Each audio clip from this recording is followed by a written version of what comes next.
장소가 꽉 찼네요. 감사하고. 그러니까 이제 앞에 얘기들을 많이 했는데 조금 그 반복을 하면서 좀 얘기를 할게요.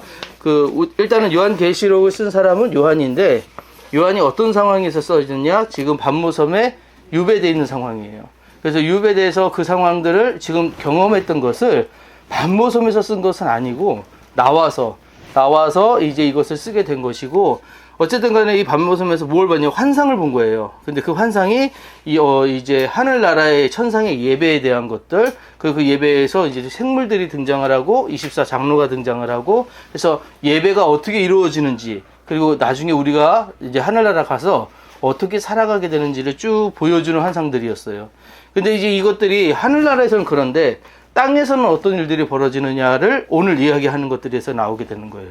땅에는 그럼 무슨 일이 벌어지느냐.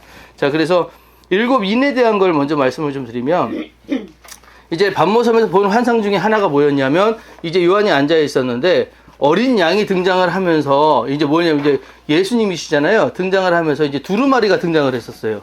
근데 여기에 7인이 봉해되어 있었습니다. 그러니까 두루마리가 쭉 있는 가운데 7인이 점점점 해서 봉했는데, 그 봉한 것을 뗄 사람이 있다고 그랬어요? 없다고 그랬어요? 없었어요. 그렇죠? 그걸 뗄 사람이 없어서 울고 있었습니다.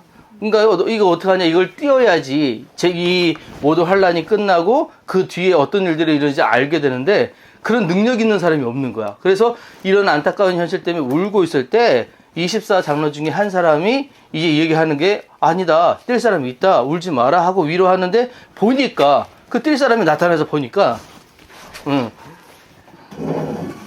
마음 편했는데 앉아 그냥. 이거 하나씩 가져가면 돼. 24장로 중에 한 사람이 얘기한 걸 가지고 이 어린 양을 딱 보게 됐어요. 근데 그게 중요한 거예요.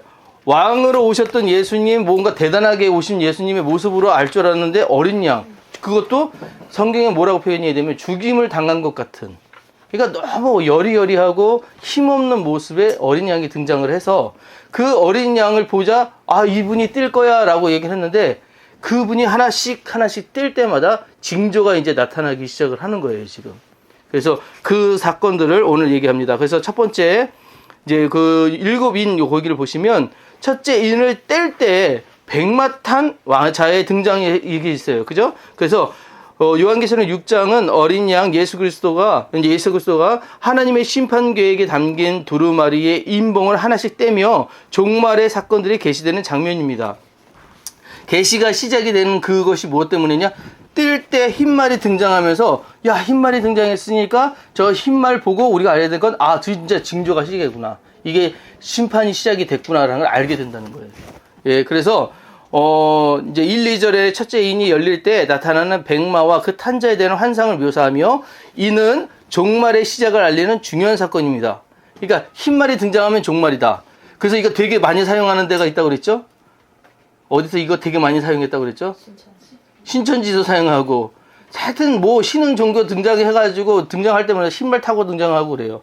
그래서 그게 그 내용이에요. 흰말이 던지고 등장하면 이제 뭐가 시작이 되냐? 이 땅의 심판이 시작됐다라는 표시거든요.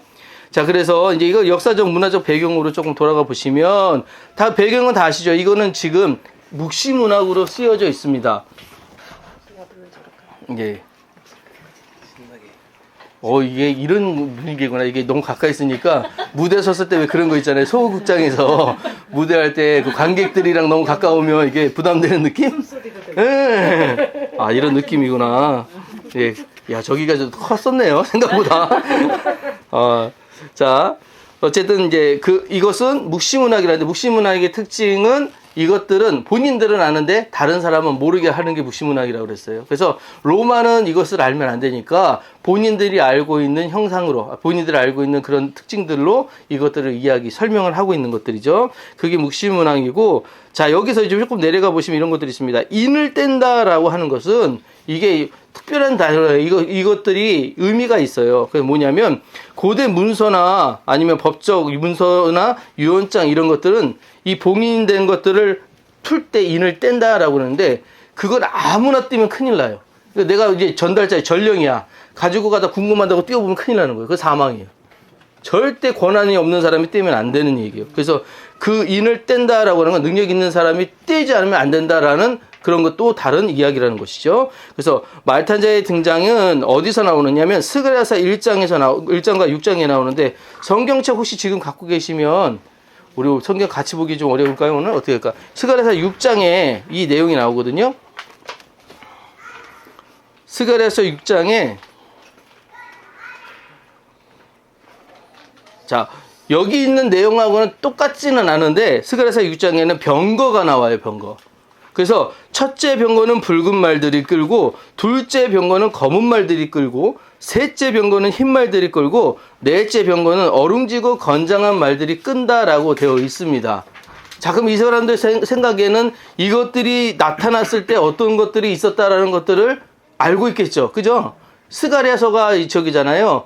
예언서. 그러니까 이 상황들, 시대를 방영한 이야기들인데, 이 병거가 등장할 때 어떤 일들이 있었다는 것들을 유대인들은 알고 있는 거예요.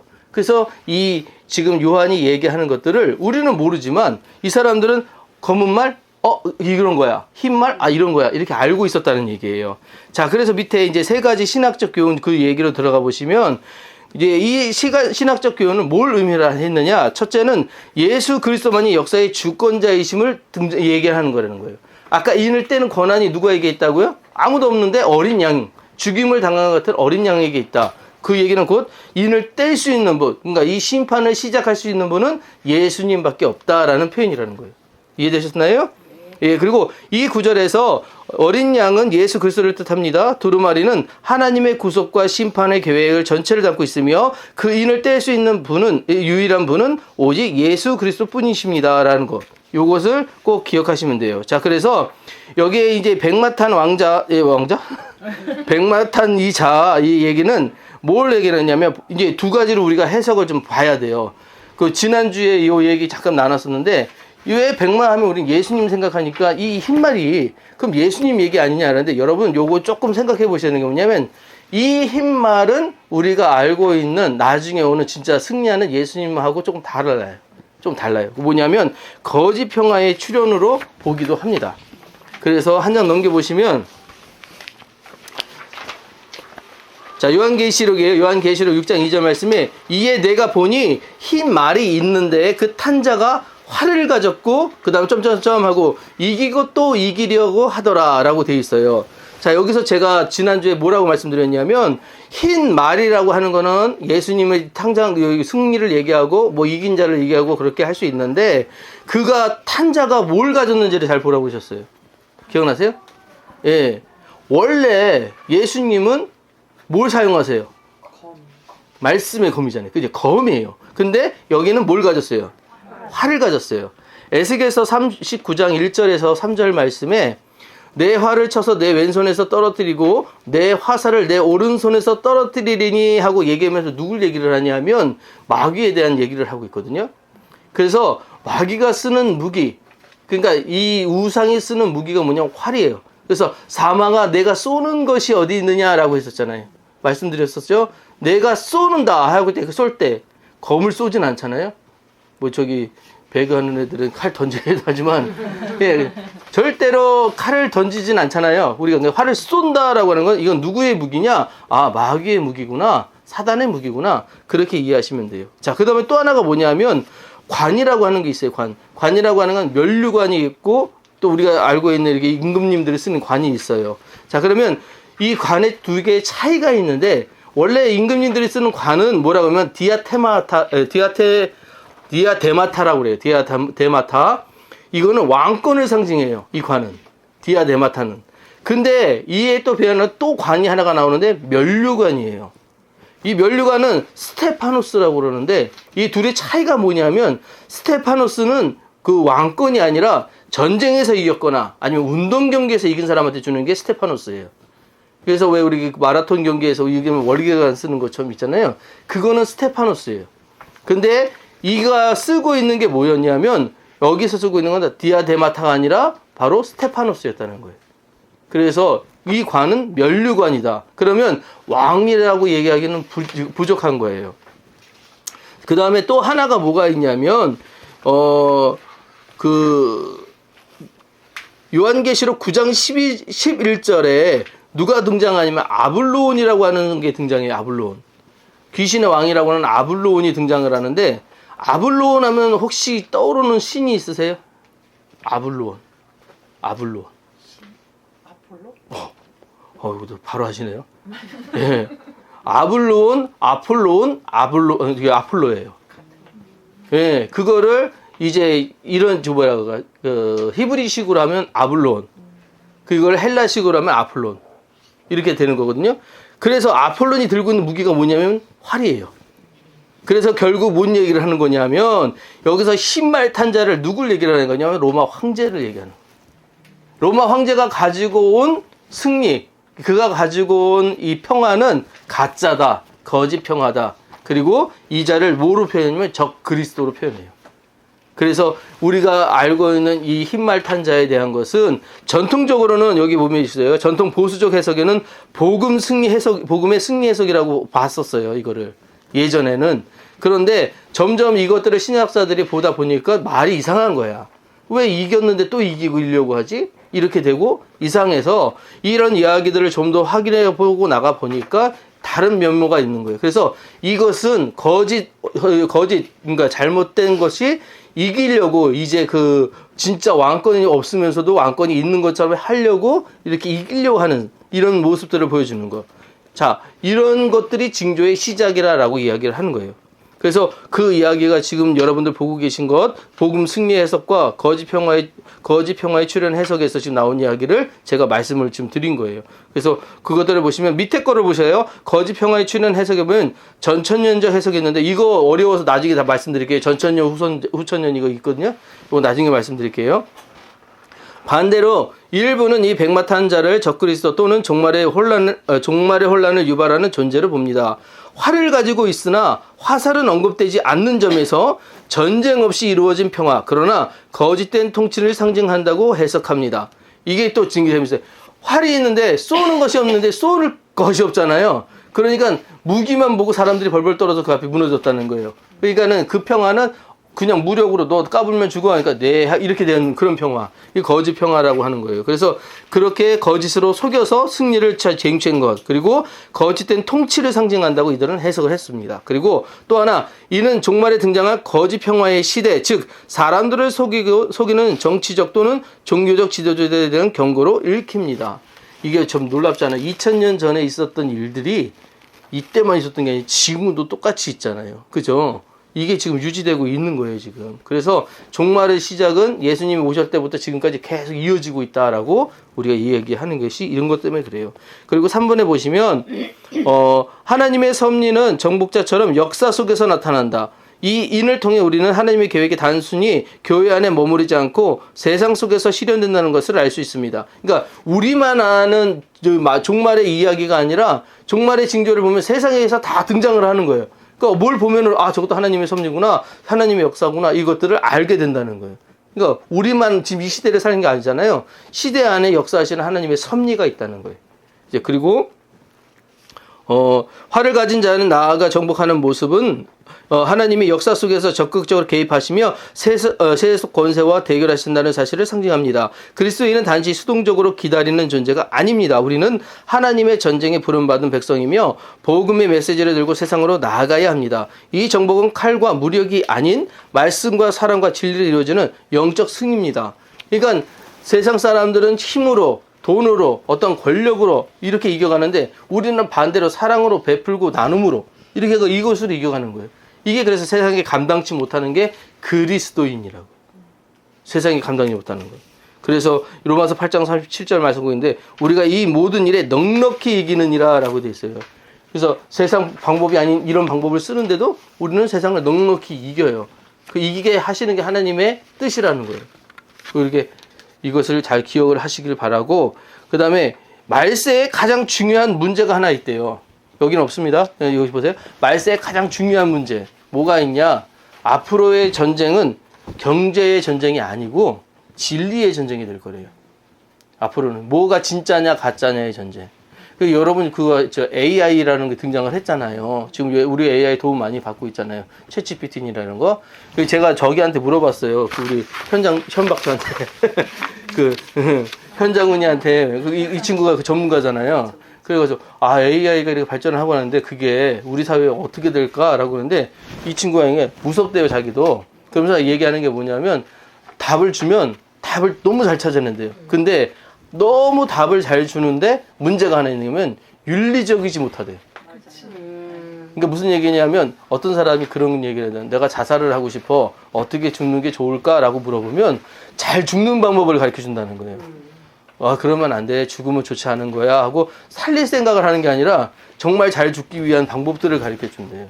그러니까 이게 나쁘다는 생각을 못 하고 잘이라는 것에 그냥 기능적인 것에 이것을 맞춰져 있어서 AI가 그쪽으로 간다는 거예요. 그러면 우리는 이 시대에서 뭘 해야 되냐면 그래서 분별해서 질문을 잘해야 되는 거예요. 이게 진짜인지 가짜인지 이런 분별을 우리가 잘할 줄 알아야 되는 거예요. 그 기준이 우리가 세상에서 가지고 있는 어떤 승리 아니면 뭐 성공 이런 것들을 우리가 기준 삼다 보면 그런 윤리는 약해질 수밖에 없거든요. 그래서 교회가 그런 것들을 가르쳐야 돼요. 우리 믿음자 신앙들이 그런 것들을 가르쳐야 돼요. 가장 좋은 게 뭐냐? 그래서 성경밖에 없어요. 이제는 기준이 성경밖에 없어요. 그걸 꼭 기억하시고 자 넘어갈게요. 자 결론 부분은 여러분들 읽어보시고 그 밑에 바로 내려갈게요. 요한계시록 6장 3절에서 4절 거기 이제 두 번째 인을 띄는 모습이에요. 두 번째 인을 띌 때 붉은 말이 이제 등장을 하는데 붉은 말 하면은 이때 유대인들은 벌써 머릿속에 생각이 났다고 그랬죠. 자 뭐냐? 전쟁을 딱 떠올리는 거예요. 전쟁은. 그래서 전쟁을 부르는 붉은 말에 등장해서 두 번째 인이 떼어질 때 나타나는 붉은 말은 전쟁과 폭력, 인간 사회의 파괴적인 충돌을 상징합니다. 이는 첫째 인이 가져온 정복과 평화 또는 거짓 평화를 뒤로 잇는 결과이며 인간의 죄와 무질서가 하나님의 섭리 아래 어떻게 심판을 받는지를 보여줍니다. 자, 그래서 거짓된 평화 이게 왜 나쁘냐면 야 우리 문제 없어, 우리 되게 평안해,라고 했을 때 이 거짓 평화가 사람을 지켜주지 못하고 이런 전쟁들이 항상 등장했다는 거예요, 뒤에. 그래서 평화할 때 조심해야 되는 거예요. 그 평화가 이 전쟁을 갖고 오는데 일단 여러분 전쟁하면 이게 일어났어. 어떻게 되겠어요? 싸그리 우리는 누구든지 피해봐요. 전쟁을 시킨 사람도 피해가 보고 전쟁을 당하는 사람도 피해가 보여요. 전쟁은 서로 소멸전이밖에 될 수가 없거든요. 그 얘기들이 계속 이어집니다. 자, 그래서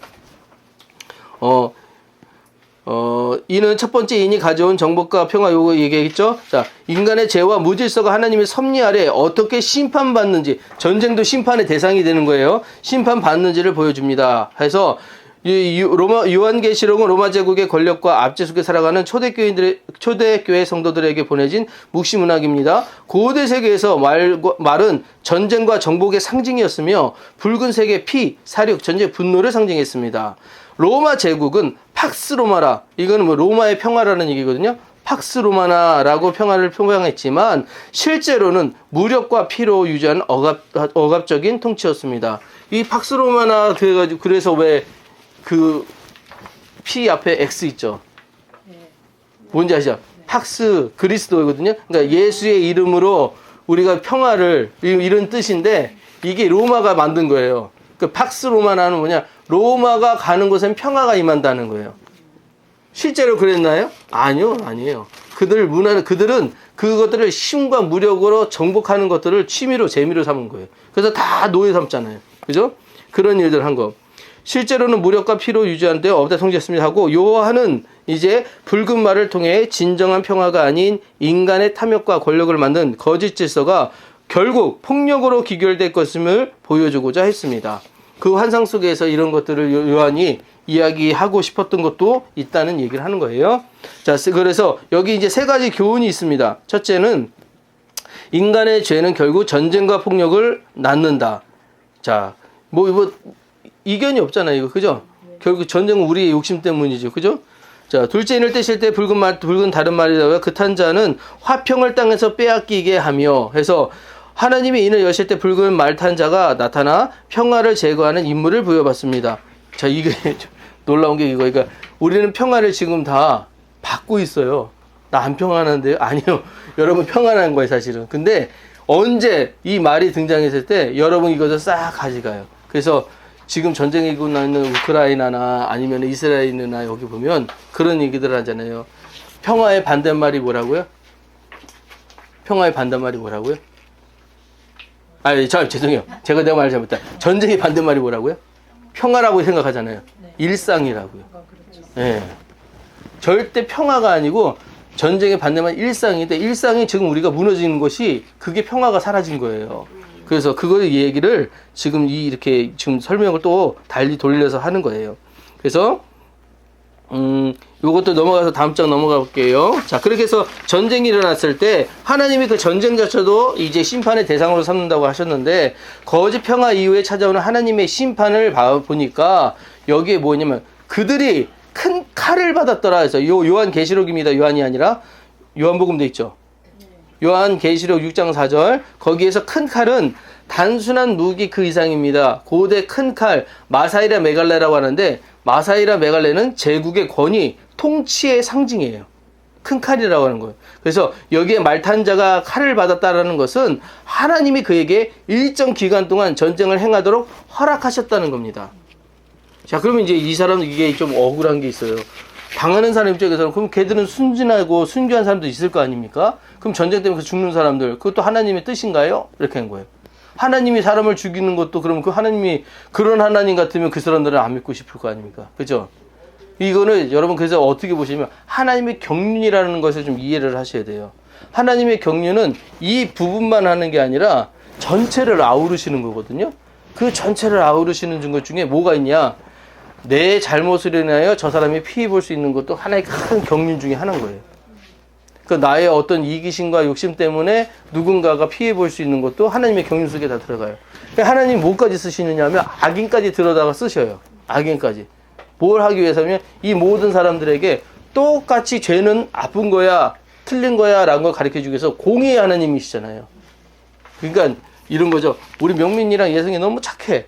내 눈에는. 근데 어디 나가서 나쁜 짓을 해요. 그런데 내가 우리 아들 착하다고 써도 너 그러면 안 되고 그걸 숨겨줘. 이 공의예요? 하나님 그건 안 된다는 거예요. 그러니까 하나님이시니까 내 팔로 내 아들을 삼고 이렇게 품어주고 하시는 건 아는데 공의의 하나님은 그게 안 되시는 거예요. 그러니까 똑같은 잣대 안에 얘네들을 밀어놓고 그 안에서 하나님은 나누셔야 되는데 그렇게 되기까지 누구의 죄가 그들에게 영향을 끼치냐? 나라는 사람의 죄가 저 사람을 그렇게 할 수도 있다는 거. 그래서 이 모든 것들을 틀어내놓고 언제까지 그럼 하나님이 그 심판을 밀어두시느냐? 바로 내버려 두시는 그것이 하나님의 심판이라는 이 요한계시록까지 하나님은 참고 계시는 거예요. 그걸 이해를 하셔야 돼요. 그래서 이 칼을 받은 사람들, 이 사람들이 이제 전쟁을 일으킵니다. 전쟁을 일으키면 피해보는 사람들이 생기겠죠? 근데 그 또한 하나님의 경륜, 하나님의 허락 속에서 이루어지는 것이다. 라는 것들이요. 자, 그 다음에 이 칼은 거짓 평화 이후 시작된 심판의 상징입니다. 첫 번째 백마가 평화 혹은 정복을 나타냈다면 그 다음 순서로 붉은 말이 등장한 것은 인류가 스스로 만들어낸 거짓된 안정이 결국 붕괴된다는 영적 논리를 보여줍니다. 즉 평화가 지속되지 않고 오히려 전쟁으로 이어지는 것은 하나님의 통치를 거부하고 인간적인 방법으로 평화를 유지하려 한 시도들이 실패로 끝남을 보여줍니다.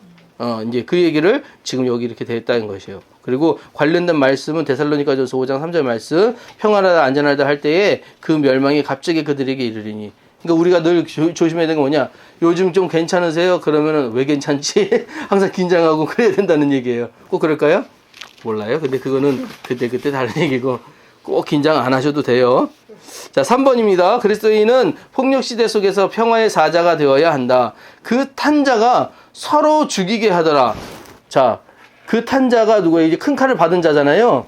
이가 서로 죽이게 하더라라고 하는 것은 그가 죽이기만 하는 게 아니야. 우리 안에서도 서로 싸움이 만들어요. 그래서 인류는 죄 가운데 있을 때 서로 미워하고 죽이는 존재로 전락합니다. 하나님의 형상대로 창조된 인간이 죄로 인해 폭력의 도구로 변질된다는 비극이 본문에 드러납니다. 그러나 그리스도인은 이 세상 속에서 반대로 평화의 사명을 지닌 자들입니다. 예수님은 화평케 하는 자는 복이 있나니 저희가 하나님의 아들의 일컬음을 받을 것이라고 말씀하셨습니다.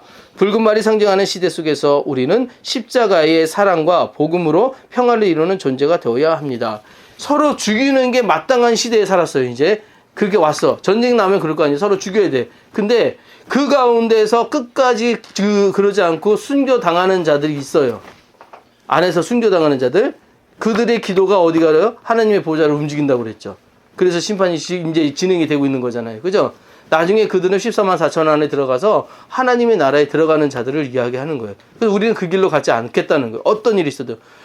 황제가 원하는 길은 싸움이요, 이기는 거예요. 그리고 누리는 건데, 우리는 그 길 가지 않고 하나님의 정해내신 그 길을 가겠다라고 하는 자들, 그들이 우리라는 거예요. 그것이 믿는 자들이라는 거예요. 요한이 지금 그 사람들을 이야기하는데, 지금의 우리를 얘기하는 거예요. 믿는 성도들을 이야기하는 거예요. 자, 4번이요. 크게 내려가서. 세상은 지금도 정치적 갈등과 전쟁, 사회적 분열로 고통받고 있습니다. 요한계시록 6장 3절에서 4절은 이러한 배후에 있는 영적 실체와 하나님의 섭리를 보게 합니다. 그리스도인은 이 시대 속에서 두려움에 빠지기보다 평안을 만드는 자로 부름받았음을 기억해야 합니다. 이제 이런 얘기들 기억하시고, 자, 그 다음에 이제 이렇게 가다 좀 늦겠는데 좀 빨리 가볼게요. 세 번째 인입니다. 세 번째 말은 검은 말이에요. 자, 검은 말은 기근을 의미하고요. 그렇게 지금 아까랑 똑같은 그 개념으로 이해하시면 돼요. 기근과 경쟁은 이제 경제의 불균형에 이것을 놓고 이것으로 심판하신다는 거예요. 이것으로 이 심판이 되는데, 자, 요한계시록 6장 5절에서 6절은 세 번째 인이 열릴 때 검은 말과 저울을 든 자가 등장하는 장면을 묘사합니다. 이 환상은 기근, 인플레이션, 물가 폭등, 빈부격차를 상징하며 종말 징조 가운데 하나로 경제적 재난이 하나님의 심판의 일부로 주어진다는 것입니다. 전쟁도 심판인데 경제가 막 들쑥날쑥한 거 있죠. 누군가는 되고 누군가는 안 돼가지고 빈부격차가 엄청 커지잖아요. 그것도 심판이래요. 그래서 역사 문화적 그거는 좀 보시고 세 가지 신학으로 바로 넘어갈게요. 세 가지 신학적 교훈을 보시면 1번에 하나님의 심판은 경제 영역에도 미친다. 이제 이게 똑같은 얘기예요. 지금 전쟁만 그런 게 아니라 우리가 살고 있는 이런 경제 일상에서도 이 하나님의 심판이 이제 임하게 되는데, 그래서 이제 경제 감정이 완전히 이게 뒤집어지는 얘기들이 그 밑에 나와요. 이건 읽어보시고. 자, 그래서 아모스서 이야기를 조금 볼게요. 관련 구절이 있죠. 관련 구절. 거기 보시면 내가 저울추를 속이고 가난한 자를 삼키며 땅에 힘없는 자를 망하게 하려 하느냐. 이게 얘기가 아모스 서면은 벌써 2000년 아주 오래전에 선지자의 이야기잖아요. 그 선지자의 이야기가 그 이미 심판이 시작된 그 모습들을 보여주고 있는 것이었다는 거죠. 이제 지금 우리에게도 똑같이 일어나는 거예요. 그 다음에 2번이요. 인간의 탐욕과 불공정한 구조는 심판을 자초한다. 이건 뭐냐면 인간이 더 가지려고 속이는 거 있죠. 속이는 거. 옛날에 그런 거는 왜 대박으로 우리가 그 새우젓 이렇게 사러 가면 이게 새우젓 이렇게 푸잖아요. 근데 이제 더 가져가려고 위에서 푸 누르면 이만큼 빠지거든요. 아세요? 몰라요. 오지요. 새우젓을 이렇게 푸잖아요. 그러면 이만큼 올라와 있어요.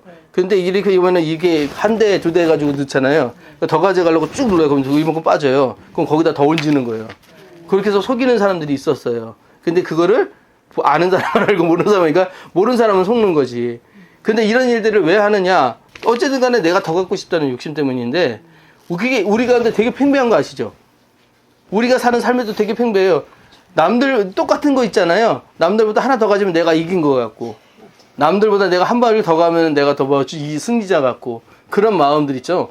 그런 것들이 뭘 가지고 오냐? 불공정한 이런 것. 이런 것들 때문에 하나님이 이제 심판이 임하게 된다는 거예요. 자, 그래서 여기 한 데나리온에 밀 한 대여 보리 석대로다 하고 이것을 지금 말씀드렸지만, 근데 이게 하루 품삯인데 하루에 살 수 있는 양이 이 정도까지 올라갔다는 거는 이거 엄청난 인플레이션이거든요. 그래서 이런 상황을 나오면 못 사는 사람들이 생길 거 아니에요. 경제적 불공정 때문에 또 피해보는 사람들이 생길 거 아닙니까? 이런 심판, 이런 것들이 임하게 된다. 이런 것들이고요. 3번은요. 하나님의 긍휼은 심판 중에도 남아있다는 거예요. 그럼에도 불구하고요. 이런 심판 속에서도 하나님의 긍휼이 남아있는데 그게 뭐냐 봤더니 포도주와 감람류는 해치지 말라라는 말이 있었어요. 그 말씀에 요한계시록 6장 2절 말씀에. 그래서 포도주와 감람류는 왜 해치지 말아야 되냐면 감람류는 치료로 쓰는 기름이었어요. 먹기도 하지만. 그리고 포도주는 되게 고가의 적이었습니다. 그래서 두 가지가 뭐냐면 보호와 상징을 얘기를 하는데, 포도주와 감람류는 주로 부유층이 사랑하는 고급 식재료입니다. 감람류 많이 드시나요? 안 드세요? 부유층이 아니라. 그래서 그런가 보다. 나는 많이 드실 줄 알고 물어보려는데, 이를 해치지 말라는 하나님의 명령은 하나님께서 일정한 파괴의 제한을 두셨음을 나타냅니다. 즉 모든 것이 무너지는 것이 아니라 하나님의 주권 안에서 심판이 조절되고 있음을 보여줍니다. 그러니까 포도주와 감람주 너희들 못 만져 이런 거예요.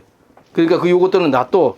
그 다음에 불공정한 보호의 풍자. 그래서 또 다른 해석, 그거 같은 얘기인데 다른 해석은 이 구절이 부유한 자들에게 특권을 여전히 보호되는 불공정한 사회 구조를 지적한다고 봅니다. 왜 그거는 남겨두느냐? 이건 부자들이 먹어야 되니까 이런 식으로 생각할 수도 있다는 거예요. 그래서 일반 백성은 굶주리는데 상류층의 식재료는 보존되는 현실은 하나님의 심판이 정한 계층 구조를 겨냥함을 암시합니다. 라고 이렇게 또 되어 있는데 해석은요, 그때 상황에 따라서 많이 좀 달라질 수가 있거든요. 어찌됐건 간에 하나님이 뭘 건드신다? 경제를 건드신다. 이것으로 심판하신다. 거기까지 기억을 하시면 될 것 같아요. 넘어갈게요. 자, 그 다음에 이제 넷째 인이 띄었습니다. 넷째 인은 6장 7절에서 8절인데, 넷째 인은 창백한 말이라고 했어요. 창백하다고 하는 게 우리는 무슨 색깔 모르겠는 되겠죠? 예. 청록색 나왔죠. 그죠? 청록색. 그 창백한 말과 죽음의 권세. 그래서 그 청록색이 죽음의 색이라고 얘기했잖아요. 그래서 죽음 얘기를 할 건데, 자, 창백한 말과 탄자는 죽음과 음부가 뒤따른다. 이렇게 되어 있고요. 역사적으로 이제 고대 세계에서 이 창백함이라는 말의 뜻이, 크노로스라고 그러는데, 크노로스라는 이 말의 뜻이 병든 자, 시체, 죽음을 떠올리게 했고, 이는 곧 생명의 부재를 상징했습니다. 그리고 이제 헬라 말로, 이거, 헬라 말이 아닌데? 헬라 말이 맞나? 헬라 말로 타나토스라고 하는 이거 있잖아요. 죽음이라고 하는 이 타나토스는 헬라 신의 죽음의 신을 연상케 하고, 음부라고 하는 것은 하데스를 들어보셨죠? 하데스는 죽은 자들이 머무는 곳으로 이해됐습니다. 그래서 우리 지옥 갈 때 하데스 이렇게 설명하잖아요. 그런 것들을 얘기하는데, 이 창백한 말, 이 말이 등장했을 때 이것을 이야기한다는 거예요. 첫 번째, 그래서 이제 세 가지 신학의 교훈 볼 때 첫 번째는 죽음은 하나님의 심판 안에 있는 도구이다. 죽음조차도 이제 하나님의 심판 안에 있다는 거예요. 죽음조차도. 자, 그 다음에 두 번째는, 자, 하나님의 심판의 권한은 넷째 템 말 자에게도 허락하신다. 그러니까 죽음을 가지고도 하나님이 주관하신다라는 걸 아시죠. 죽고 사는 것은 누구에게 있다? 하나님께 있다. 예, 그걸 이해하시면 되고요. 세 번째, 밑으로 내려갈게요. 세 번째는 그리스도인에게는 죽음조차도 두려움이 아니라 믿음의 기회다. 이게 우리에게 주는 거예요. 그러니까 우리는 죽으면 끝난다고 생각하잖아요. 죽으면 안 되는, 이제 세상은 그렇게 얘기하잖아요. 근데 우리의 죽음은 예배로 이어지는 이제 그 결과예요. 그래서 이 땅에서 어떻게 사는지에 따라서 저 하늘의 천상 영원한 예배를 어떻게 드릴지 태도가 정해지는 거예요. 여기서 잘 사셔야 돼요. 세상에서. 빠르죠? 예? 이해되셨어요? 네. 자, 또 넘어가야 돼요. 넘어갈게요. 6장 9절에서 11절. 이제 다섯 번째 인을 띱니다. 오늘 인 다 띄고 가야 돼요. 다섯 번째 인. 자, 다섯 번째 인을 띌 때 무슨 일이 벌어졌느냐. 이제 넷째 인까지 다 띄고 나니까 세상에 있는 징조 네 가지를 봤는데, 다섯 번째 인을 띄자 뭐가 등장했냐면 순교자가 등장을 해요. 순교자들은 이제 그때 당시에 이 황제에게 절하지 않고 죽었던 사람들, 이 사람들의 기도가 어디에 있었냐면 하나님의 보좌 앞에 있었거든요. 그 순교자의 자리가, 그 얘기 기억하시죠?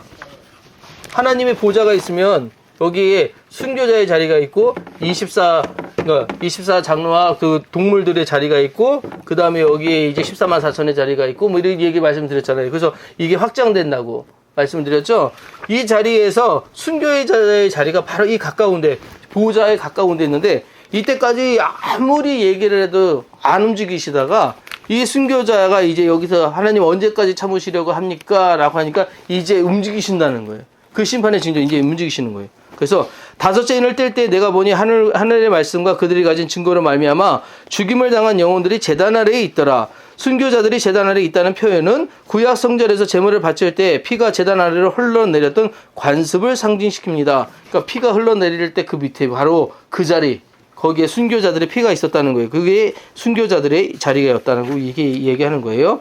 그래서 이런 순교자들의 희생이 하나님께 드려진 제사와 같다는 의미며, 그들의 생명이 하나님 앞에 귀하게 기억되고 있음을 상징합니다. 그러니까 어떤 것보다 제일 귀한 게 순교자라는 얘기예요.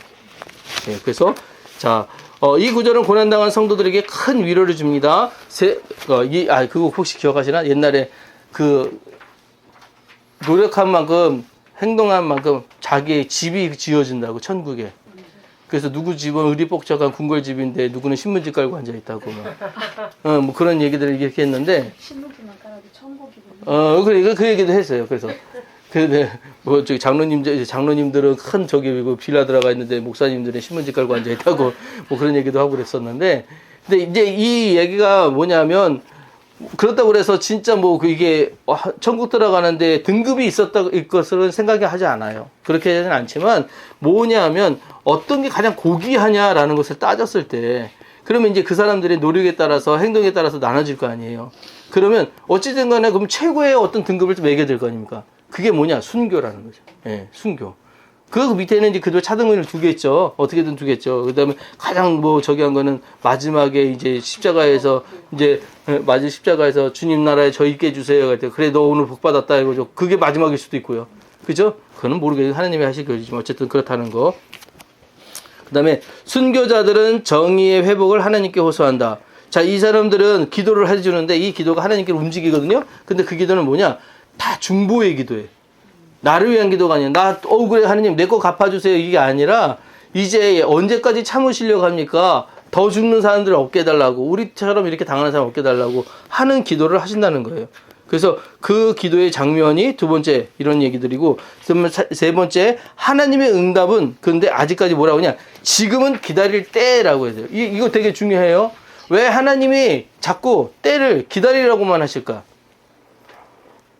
그거는 뭐냐면 시간과 모든 것들의 주권이 누구에게 있다? 하나님께 있다. 그래서 예수님조차도 아버지의 때를 몰랐어요.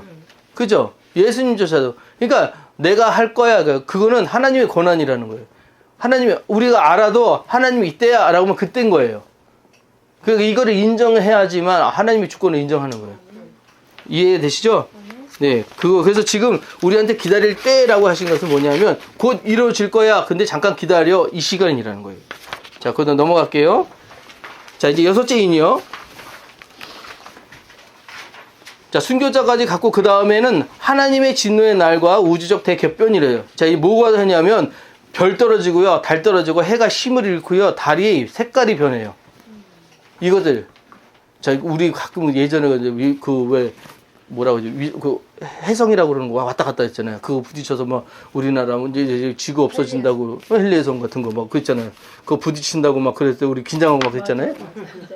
70년 만에 한 번 온다고 또 보라고 뭐 그런 거, 그죠? 이 친구들 아나? 모르나 이런 거? 근데 몰라. 그래서 그런 거 가지고 만든 영화도 있잖아. 아마게돈 같은 거. 네, 아마게돈. 그래서 위성이 같은 게 오는 것들, 근데 잘 보세요. 우리가 별이 떨어지는 게 뭐냐면 그 별에서 나오는 그 부스러기가 그 우주에서 지구로 돌아올 때 산소에 타가지고 그 위성 보이는 거잖아요. 그게 별똥별이라고 우리가 부르는 것들. 그게 떨어지거든요. 지금 안 떨어져요? 떨어져요. 지금 떨어져요. 무슨 얘기냐면 이런 하나님 우주의 지구 이런 우주적 대격변이 지금 진행 중에 있다는 거예요. 우리가 지금 알고 있는 거는 뭐 지금까지 괜찮았으니까 그러죠. 언제 떨어져도 이상하지 않은 거예요. 무슨 얘기 이해되시죠? 그래서 이런 것들이 뭐냐면 제자리에 있어야 되는데 그 위치가 바뀌어요. 그런 것들을 재앙이라고 본다는 거예요. 그래서 고대인들에게 자연은 곧 질서와 안정의 상징이었습니다. 그러나 해, 달, 별, 산, 하늘, 바다는 신들의 영역이었으며 이들이 흔들린다는 것은 창조 질서 자체가 붕괴된다는 상징적 메시지였습니다. 그러니까 별 떨어졌어. 아이고 큰일 났다. 이 땅이 무슨 뭐가 저주가 이렇겠구나. 이렇게 생각했다는 거예요. 그래서 요한 사도도 그 이야기를 하는데 징조는 계속 있었으니까. 무슨 얘기인지 아시죠? 2000년 전부터 지금까지 계속 징조는 있어요. 그래서 하나님의 심판이 언제 이뤄도 그거는 이상하지 않을 정도로 이런 일들이 있다라고 하는 것들입니다.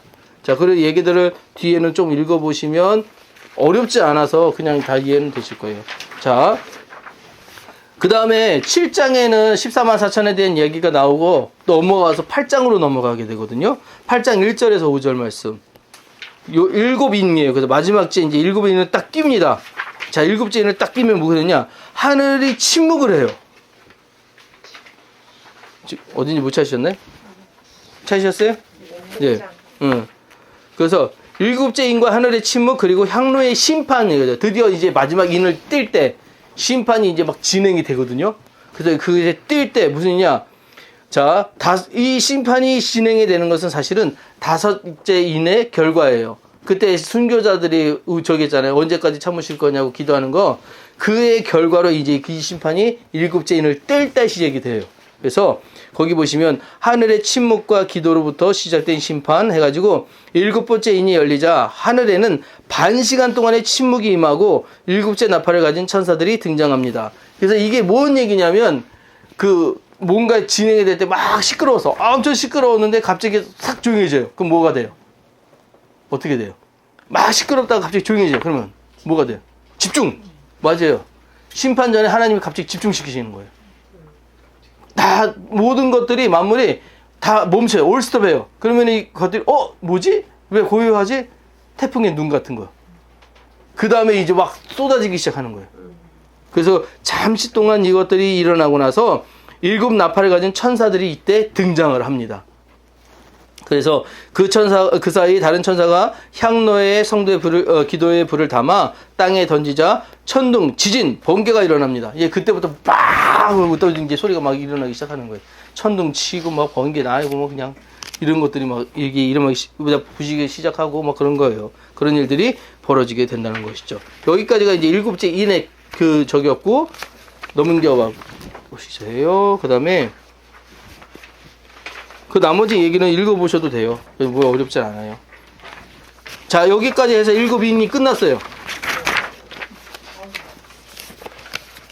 이해가 어려우신가요? 자, 근데 이제 이거를 하셔야 돼요. 여기 어디 갔어?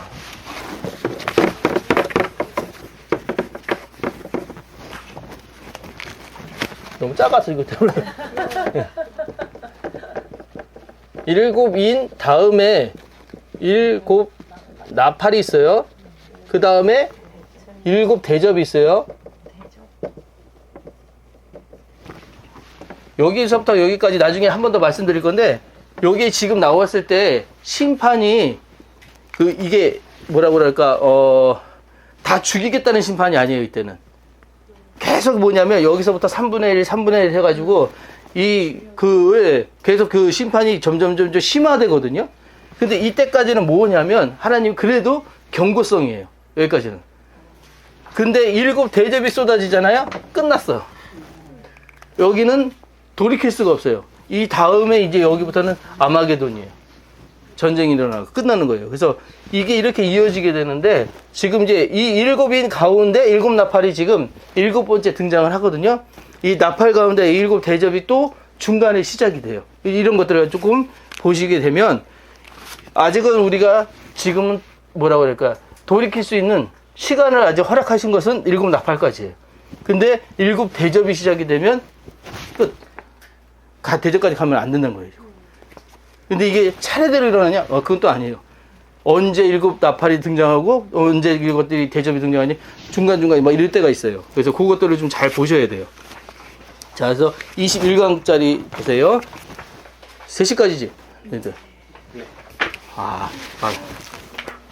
네, 자. 7인과 하늘의 침묵, 그 다음에 향로의 심판까지 지금 한 거예요. 지금 21강 거기 보면, 그거 조금 더 보시고, 거기에서 넘겨서, 그걸 한 번 더 넣은 건가? 조금 더 읽어보시고, 8장 6절에서 12절에 이제 7 나팔 중에 첫 나팔. 이렇게 해서 지금 인이 떼고 나서 7 나팔이 등장을 한다고 그랬잖아요. 나팔 등장하는 게 그 3번째 장부터예요. 자, 거기 보시면, 창조 세계를 향한 부분적 심판. 보이시죠? 이제 이 나팔 붕괴, 이제 끝이 아니라, 나팔에, 구약 때, 나팔 불 때 3가지가 있다고 그랬는데, 혹시 기억하셨어요? 뭐가 있다고 그랬죠? 나팔 부는 이유, 3가지. 첫째, 왕의 등장. 둘째, 잔치의 시작. 3번째, 뭐죠? 전쟁. 예. 그러니까 나팔을 분다는 건 3가지인데, 그래서 예수님 등장할 때도 나팔 소리 같은 게 들려서 뒤돌아봤잖아요. 그죠? 예수님의 등장. 그리고 잔치 시작할 때도 나팔 같은 게 불리거든요. 그 여기서도 나팔은 뭐냐면, 불렸을 때 뭔가 시작이 된다는 거야. 근데 이때는 뭐냐? 전쟁이요. 이제는 심판의 시작이 된다는 걸 알리는 거예요. 그래서 뿔나팔, 뽀 하고 부는 거예요. 지금 그게 불려지는 거예요. 자, 그래서, 일곱 나팔의 시작, 창조 질서에 대한 부분적 파괴하고 밑에 가보면 요한계시록 8장 6절에서 12절은 일곱 나팔 중 4개가 불려줍니다. 4개가 불려져요. 자연세계의 각 부분이 3분의 1씩 심판을 받는 장면입니다. 하나님은 심판을 통해 세상의 우상숭배, 반역, 부패에 대한 자연과 우주 질서를 흔들어 회개를 촉구하십니다. 이 심판은 전면적 멸망이 아니라 부분적 경고로서 주어진 하나님의 자비 속에 있는 심판입니다. 요 말 이해되시죠? 죽이려고 하시는 게 아니라는 거예요. 아직까지 기회가 있는 거예요. 그걸 하시면서 그 심판이 계속 진행되는 걸 보게 하시면서 야, 이게 지금 내가 결국 하고 있는 거야. 니네들 빨리 돌아와. 지금 그 얘기를 하신다는 거예요. 자, 그 다음에 이제 역사적 배경은 좀 그냥 보시고요. 신학적으로 바로 넘어갈게요. 3번에 신학적 교훈을 보시면 1번. 자, 하나님의 심판은 경고와 자비의 목적을 동시에 가진다. 자, 경고와 자비. 그러니까 아직까지 기회가 있는 거예요. 자, 그래서 일곱 천사가 나팔을 가지었더라 하겠죠? 네, 죄송합니다. 가지었더라. 첫째가 나팔을 부니 피 섞인 우박과 불이 땅에 쏟아지매. 자, 요것도 한번 말씀드렸어요. 지난번에. 이거 쏟아질 때 3분의 1이 지역적인 거라고 그랬어요. 전체적인 거라고 그랬어요.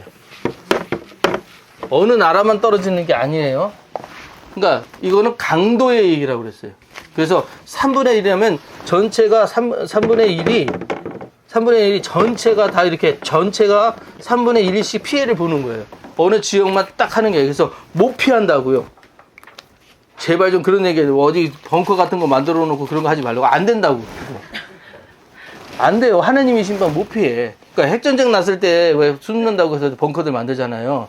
그거는 가능할지 몰라요. 근데 이거는 안 돼. 이거는 뭐 하늘의 천지전에 다 뒤집으시는 하나님이 3분의 1 정도의 강도로 누르시는 거예요, 지금 세상을. 자, 이와 같이 부분적 심판은 사람들로 하여금 하나님의 임재를 인식하고 회개로 돌이키게 유도하는 목적을 가집니다. 이게 가장 중요한 거기 때문에 계속 나오는 거예요. 심판은 무자비한 파괴가 아니라 하나님의 자비와 인내 속에서 행해지는 정의의 시위입니다. 이런 심판할 때, 야, 돌아와. 빨리 돌아가면 돼요. 이런 심판일 때 빨리 회개하면 돼요. 아직 안 늦었다는 거예요. 그 다음에 2번, 창조세계는 하나님의 통치를 드러내며 심판의 무대가 되기도 합니다. 그래서 나팔 4개가 있는데 뭐가 있는지 거기 그림 있죠. 보면 첫째 나팔이 불었을 때 피 섞인 우박이 떨어졌잖아요. 우박과 불이 떨어졌잖아요. 그래서 땅, 나무, 풀의 3분의 1이 파괴가 돼요.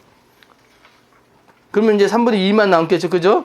근데 그 위에 또 뭐 둘째 나팔 불 때 뭐냐? 불붙은 큰 산이 또 등장을 하잖아요. 그러면 바다의 생물, 배들이 3분의 1이 파괴가 돼요. 엄청난 피해를 보게 되죠. 셋째는 큰 별, 쓴쑥이 이제 떨어지는데 강과 샘물의 3분의 1이 오염이 돼요. 넷째는 해, 달, 별이 3분의 1이 어두워져요. 그러니까 지금 우리가 살고 있는 모든 게 타노스는 딱 했을 때 저기 인류의 절반이 없어졌잖아요. 얘는 그러니까 한 번 불 때마다 3분의 1씩 지금 다 줄어가고 있는 거예요. 지금 다 오염되고 있는 거예요. 자, 근데요, 여러분 이거 보면서 혹시 무슨 생각 안 드세요? 지금 이 심판 보면서 뭐 생각나는 거 없으세요? 우리 구약 시대 때 어떤 거 뭐 생각나는 거 없으세요? 맞아요. 그때 하나님 뭐 하셨어요?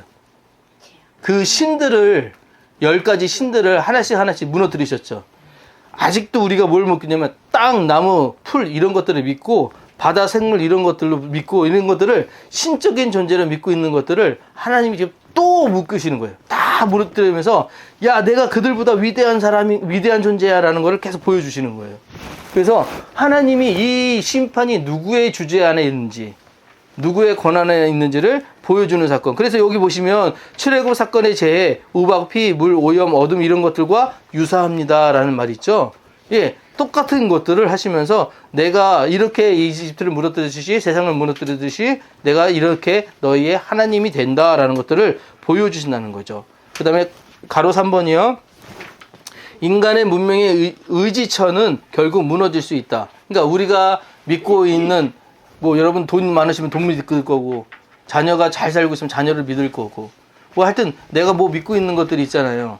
그게 무지하다는 거예요. 그게 의미가 뭐 대단하지 않은 거예요. 그냥 그런 거구나라고 밖에 할 수 없는 게 하나님이 흔드시면 버틸 게 없어요. 버틸 게. 아무리 대단하다고 해도. 그것들을 하나님께서 지금 또 얘기를 하시는 거예요. 자, 넘어갈게요. 그래서 우리가 해야 되는 건 마태복음 4장마다 관련 구절 거기 말씀 보시면 사람이 빵으로만, 옛날엔 떡으로만 했는데 빵으로만을 바꿨더라고요. 사람이 빵으로만 살 것 아니요 하나님의 입으로 나오는 모든 말씀으로 살 것이라. 이때 잠깐 생각나서 그러는데, 원래 우리 이제 신학교 때 배운 게, 우리는 사람이 떡으로만 해가지고 떡은 주식이 아니잖아요 그랬거든요. 그래서 밥으로 했더니, 밥으로 바꿔서 그랬는데, 밥으로 했더니 그러면 예수는 나의 밥이요 이렇게 되는 거예요. 그러니까 이 밥이 말이 이상해져. 그래서 왜 밥은 또 안 되나? 그러니까 밥인가? 그러니까 그래서 여러 가지 하다가 안 돼서 그냥 떡이 낫다 그래가지고 떡으로 다시 갔어요. 초기에 이거 하려고 했대. 근데 빵으로 다시 또 바뀌어서 빵은 또 뭐, 어쨌든 맞아요. 그렇게 의미하시면 되는데, 그래서 잘 모르시는 분들은 왜 빵이 뭐 주식이 아닌데 그래서 있는데, 그런 의미가 아니라 우리가 살아갈 때 우리가 얻는 영양분은 없는 모든 그것은 예수님의 입에서 나오는, 우리의 주님의 입에서 나오는 말씀이다. 그것으로 살아야 된다라는 뜻인 겁니다. 그 다음에 요한계시록 8장 8절에서 9절 두 번째 나팔의 이야기로 다시 한번 좀 돌아가 볼게요. 그때 바다에 던져진 불붙은 큰 산, 이것은 해양 세계의 심판에 대한 이야기를 하는데, 둘째 천사가 나팔을 불자 불붙은 거대한 산이 바다에 던져져 바다 생물의 3분의 1이 죽고 배들이 3분의 1이 파괴되는 장면이 펼쳐집니다. 제가 이게 이해가 안 됐는데, 불이 던져진다는 게, 큰 산이 부서지는 게 뭘까라고 했는데, 얼마 전에 일본 앞바다에 대해서 쓰나미 한번 일어났어요. 9.0짜리. 근데 그것이 일어났을 때 뭐가 있냐면, 그 밑에 땅이 올라오면서 마그마가 튀어 올랐어요. 마그마가 튀어 올라서 그 먼 데서부터 이제 물이 올라서 쓰나미가 이렇게 온 거거든요. 이렇게 온 건데, 결국 무슨 얘기냐면, 바 밑에 있는 땅이 올라와서 산처럼 올라간 거죠. 큰 산이 바다에 던져진 게 아니라 산이 생긴 거잖아요. 그렇죠? 어떻게 보든지 간에 요한이 본 환상은 그런 환상일 수도 있다는 거예요. 내가 볼 땐 산이 바다에 빠지는 것 같아 라고 볼 수 있지만, 실제적으로는 땅에서 올라와서 그것이, 그러니까 땅이 폭발해가지고 이렇게 올라온 그 산일 수도 있다는 것이죠. 그래서 그렇게 본 산이라고 하면 바다에서 이것이 시작이 됐다. 그러면 어쨌든 바다 안에서 마그마가 나오고 유황이 탔다 그러면 생물들이 죽겠죠. 그런 일들이 벌어지면서 3분의 1의 일이 파괴되는 장면이 보여졌다는 것. 이것을 요한이 본 것이라는 것이죠. 이것들을 환상으로. 그 다음에요. 자, 여기도 마찬가지 이제 신학적 교훈들이 있는데, 첫째는 불붙은 큰 산. 그래서 하나님이 던지시는 심판의 도구다라고 이렇게 얘기하는 거, 불붙은 큰 산이요. 그래서 지금 말씀드린 그런 부분일 수도 있겠다라고 하는 것들은 제가 말씀을 드린 거고, 또 하나는 이제 운석 낙하도 얘기를 해요. 그래서 큰 산이 바다에 떨어졌다는 것은 하늘에서 운석이 큰 게 떨어져가지고 바다로 빵 빠져가지고 그 파장으로 인해서 이렇게 쓰나미 온 것처럼 그런 것도 이렇게 될 수도 있다라고, 이거는 상상이 하는데, 뭐 당시 이제 이때까지 안 가봤으니까 하나님이 어떻게 하실지 모르겠지만 어쨌든 그렇게 보일 수는 있잖아요. 그죠? 예. 그 다음에 두 번째, 바다 생물의 죽음과 배들의 파괴는 경제와 생태계의 붕괴를 상징합니다. 맞죠? 그 어떤 물고기가 있어야 우리가 그걸 가지고 생태계가 유지가 되고, 그 물고기를 가지고 우리가 경제 활동들을 하잖아요. 근데 이 모든 것들, 우리가 거기에 비를 붙어서 거기에 가지고 운영해가지고 살던 모든 것들이 무너지게 되는 거. 그러면 벌써 우리한테 뭐가 오겠어요? 공핍과 황폐가 오겠죠. 그죠? 이런 것들, 피해를 보게 되는 것들이 나타나게 된다라는 것들을 보여주신 거라는 거죠. 그 다음에요. 3번. 하나님의 심판은 인간 문명의 교만을 향한 경고이다. 이렇게 되어 있어요. 경고이다. 3분의 1이라고 하는 거 계속 중요한데, 3분의 1이라는 건 다가 아니잖아요. 그죠? 아직까지 기회가 있다는 걸 계속 얘기를 하면서, 이 심판은 단지 자연상에 대한 경고가 아니라 요한계시록 모든 심판이 신학적 의미, 즉 인간의 죄에 대한 하나님의 응답으로 제시합니다. 이걸 잘 아셔야 되는 게 뭐냐면, 심판이 언제 시작이 됐느냐라고 했을 때 요한계시록의 이 성도들의 기도라고 얘기를 하는데, 사실 이 구원의 역사가 시작이 언제예요? 구속사가 시작된 게 언제예요? 구원의 역사가 시작된 게 언제예요? 더 오래 가야 돼요. 더 오래 전을 가셔야 돼요. 맞아요. 창세부터 시작이 됐어요. 오늘 제가 지금 요거 3기 거기 성경 공부할 때 그거 했는데, 구속의 역사가 언제냐고 보면은 바로 거기서 이제 아담이 죄를 졌잖아요. 거기서 이제 쫓겨나잖아요. 그 순간부터 하나님은 계속해서 구속사가 시작이 됐어요. 그 아담을 구하시기 위해서 가죽옷을 지어 입히셨죠. 그 다음에 에덴 동산에서 머물지 못하고 내쫓으셨죠. 근데 그때부터 인간은 계속 돌아왔어야 되는데 멀어지는 길을 계속 갔거든요. 인간의 길을 갔거든요. 그 결과가 지금 여기까지 온 거예요. 우리에게까지. 그래서 우리도 마찬가지 우리의 역사가 여기에서 어떻게 이제 더 이상 어떻게 갈 거냐. 마지막 결과는 하나님의 나라가 거기 가는 죽음밖에 없어요. 그래서 우리가 정작 하나님 앞에 나갈 수 있는 유일한 방법은 그리스도밖에 없다는 거예요. 그래서 이분 이해가 되시죠? 이걸 지금 하나님이 계속해서 우리에게 성경을 통해서 이야기하시는 거고, 단 그 가운데 내가 그 영원한 시간 속에 100년이라는 시간을 살고 있잖아요. 그 시간을 나에게 지금 내가 받은 거예요. 그 시간을 그걸 운영을 하게끔 시간을 허락을 받은 거예요. 그래서 여러분은 그 시간들을 어떻게 쓰시냐에 따라서 나중에 요한계시록에 책 2권이 등장하거든요. 책들이 등장을 하거든요. 그래서 그 책이 뭐냐? 행위의 책이 등장을 해요. 그래서 행위의 책은 여러분들이 뭘 하고 있는지, 어떤 행동을 하고 있는지, 뭘 생각하고 있는지를 다 적어 놓은대요. 다 적혀 있대요. 아, 예수님, 하나님이 그거 바빠서 그거 다 어떻게 이때요. 펴놓으면 다 보인대요. 그러니까는 그 책들에 여러분들의 행동들이 다 적힌다니까 지금부터 아셔야 되는 거예요. 나의 행동을 하나님께서 지켜보고 계신다는 거예요. 자, 여기까지 하고, 그 마지막 거 하나만 볼게요. 이거 짧아요, 이거는. 자, 거기 보면, 일곱 나팔, 일곱 대접 해가지고 제가 정해놓은 거 보이시죠? 그래서 이 나팔 대접의 심판 특징과 순서, 그리고 비교, 도포 이렇게 해놨는데, 자, 일곱 인이 6장 1절부터 8장 1절까지 있는 거, 자, 이거는 다 뭐였냐면 사실은 심판에 대한 준비였어요. 요거는, 그 다음에 일곱 나팔은 8장 2절에서 11장 19절까지 이어지는데, 여기는 아까는 부분적인 경고였고, 요거는 더 강한 경고예요. 더 세게 경고하시는데, 이거는 회개를 촉구하시는 거예요. 야, 빨리 해, 빨리 해. 요것만 하면 내가 용서해줄게. 요것만 하면 용서해줄게. 빨리, 그거예요, 지금. 마지막 일곱 대접이 중요해요. 16장 1절에서 마지막 21장까지인데, 이거는 하나님의 진노가 완전히 쏟아져요. 이거는 최종적 심판이에요. 끝났어. 이거는 돌이킬 수가 없어요. 그래서 그런 것들에 대한 이제 징조에 대한 이야기들을 조금 밑에 보시면, 인심판 때는 이런 것들이 등장한다. 흰말 때는 뭐가 있고 이런 거, 요것들은 여러분들이 그냥 성경 보시면서 보시면, 이게 아직 이게 인내 심판이구나. 이게 뭐 나팔이구나. 이렇게 알 수 있으니까 이렇게 보시라고 해놓은 거예요. 그래서 첫 번째 이제 나팔 불 때, 두 번째 나팔 불 때 뭐가 있는데, 다섯 번째 한번 보시면, 아직 우리 안 했거든요. 요거는 다섯 번째 나팔 보시면, 무적행이 열려 황충 이런 것들이 등에 출현을 해요. 이게 이제 나중에 이제 이 황충이 뭐였냐면, 우리가 그 황충이 뭐 사실은 메뚜기 같은 거잖아요. 근데 얘네가 투구를 썼어요. 그래서 말탄 군사 같은 모습으로 등장을 해요. 그래서 이런 얘네들이 등장을 해가지고 전쟁을 하거든요. 얘들이 사람을 갉아먹고 뭐 이런 것들을 하거든요. 이제 그런 환상들을 보게 되고, 여섯 번째는 유브라데 강이 결박 때 네 천사가 풀리는데, 이로 인해 가지고 인류의 3분의 1이 죽어요. 그리고 일곱 번째 이제 나팔을 불 때 하나님 나라의 완성선은 이제 끝난 거예요.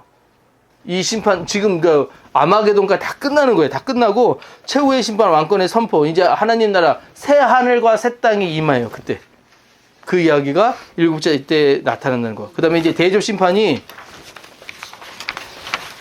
아직 안 보여드린 게, 이제 나중에 이제 그다음에 이제 땅에서 물에서 올라오는 짐승이 하나가 있어요. 이제 그게 마귀거든요.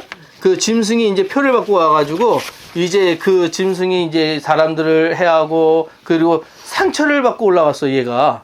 근데 누구랑 싸웠냐? 미가엘이랑 싸운 거예요. 근데 졌어. 그래서 얘가 상처를 받고 거의 거반 죽게 됐는데, 올라와서 얘가 회복이 돼요. 그래서 회복이 되고 살아나. 근데 사람들이 그걸 보고, 저거 마귀였는데, 그게 아니라, 야, 너 어떻게 그 상황에서 살아나냐? 신기하게 해가지고 그걸 섬기게 돼요. 그걸 섬겨요. 그래서 그게 신기니까 자기 나라를 다시 만들어서 이제 하나님께 대적하는 일들, 그것들이 벌어지게 되는 거예요. 그래서 최후의 전쟁이 되는데, 그게 아마게돈. 예, 그것이 등장하게 된다.